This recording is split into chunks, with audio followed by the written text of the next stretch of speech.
just having a cup of coffee to warm myself up, because out there it's cold. I'm up to check on the bees, and I want to wrap them as well, get some insulation on them, and also get a plastic membrane wrapped around them just to waterproof them and keep the wood dry for when it rains. So it's about 4 degrees or so out there, but with a little bit of wind drifting across, it's a little bit cooler than that. Winter's coming. Fresh. Have a look at this.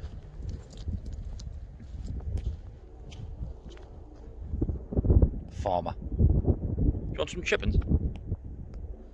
If you can spare a few. So I'm gonna hopefully get some of those around the apiary, around the pallets. Keep the ground a bit drier because it'll absorb it. Usually silage.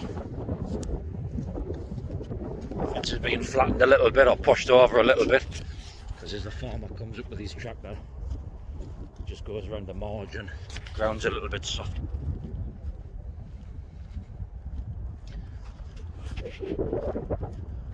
So I've been here for 2-3 weeks nearly, I think. Kind of letting them get on with it. Pheasants still on the roofs.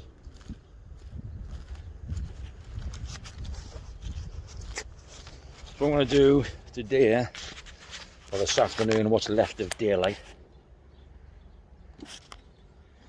is take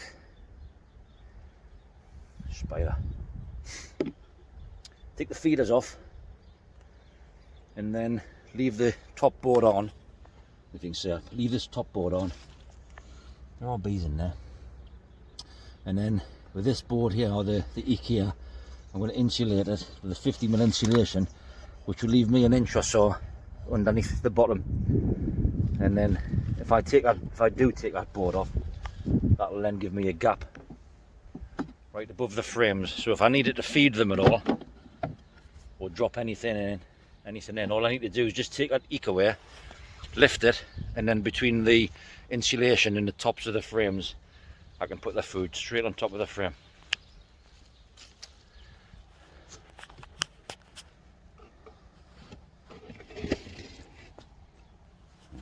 So the bees are in there, look, if you can see that or not.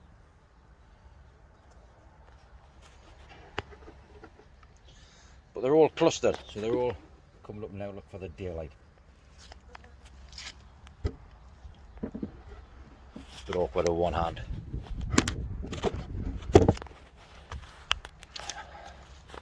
So again with these, I'm going to take the super off, and then crown board will come off as well. I'll put a small little feeder rim, which I need to make up, around here, and then the roof will go straight on top of that feeder rim. That way again then, the inside of the insulation is directly above the frames, and if I needed to feed them or put anything in there at any time, I just lift the lid up, I'm straight on top of the frames, and then the food is available to the bees. Again with that one, that's going to be the same. It's a bit awkward with one hand lifting these up, especially when they're full of bees. A few dead ends there. Suffering with a cold a little bit, but you can see them, they're in there. I think, can't see my screen. Yeah.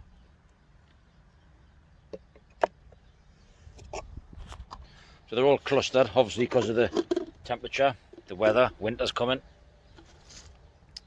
Well, it's pretty much here now really, because there's a lot of snow local to where we are, which is really why I'm here now. It's a bit of a must thing do, really, for me anyway. They don't necessarily need to be insulated, they will be able to look after themselves, but they just need to be dry.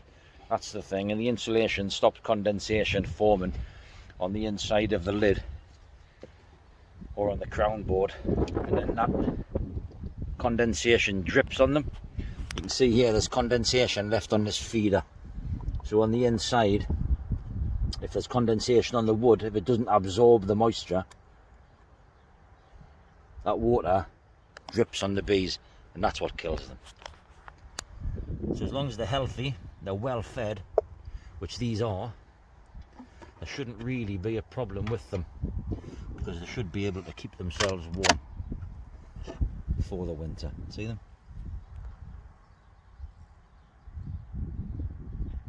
It's pretty much waxed up really, so they've built into that.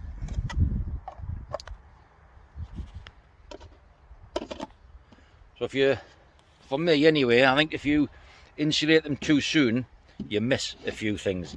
You don't see what they want to do or what they do, because that's what they need to do.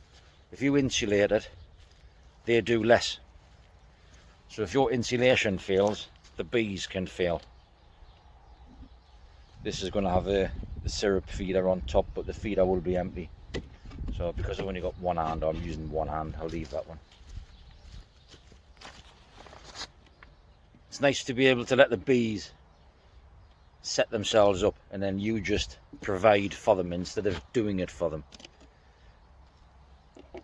Again, here there's condensation on this lid, so they're in there, they're producing heat, but I just need to make sure that that heat stays in for them.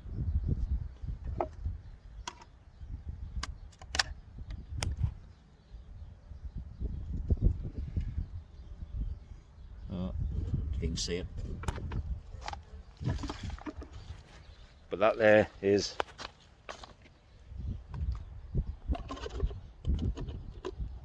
nice and warm inside for them.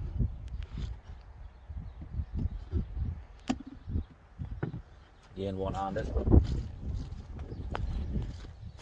Pheasants make a mess. I'm going to put some chicken wire, I think, over the top of these, just to keep the pheasants from nesting on top or sitting on top. That one there is quite a bit of a dead out in the feeder. But they're coming up here. I'm not going to lift that because I've got no veil on, but they're active in there. I'm dropping the lid, they know I'm here, obviously. So that's what I'm going to be doing. I want to get some insulation, and the insulation that I use is, it's the same insulation, or it is insulation that you would put under laminate flooring, because it's nice and thin and it can bend. You can wrap it around, you can just cut it with a Stanley knife to the length, the width or the height that you need it to be, and I'm going to put a plastic membrane around it. Last year, previous, we had clear membrane so that I could see it, I could see through it, and if there's a build-up of spiders, webs, beetles, bugs, whatever else, then I can see it. But I'm going to use, up here, I'm going to use a black membrane so that you get a bit of UV absorption, a little bit of heat, and it'll just keep the chill off the insulation on the outside of the insulation. I don't really think it'll make too much of a beneficial difference, but it'll just help them out a little bit more. But first, I'll finish my coffee.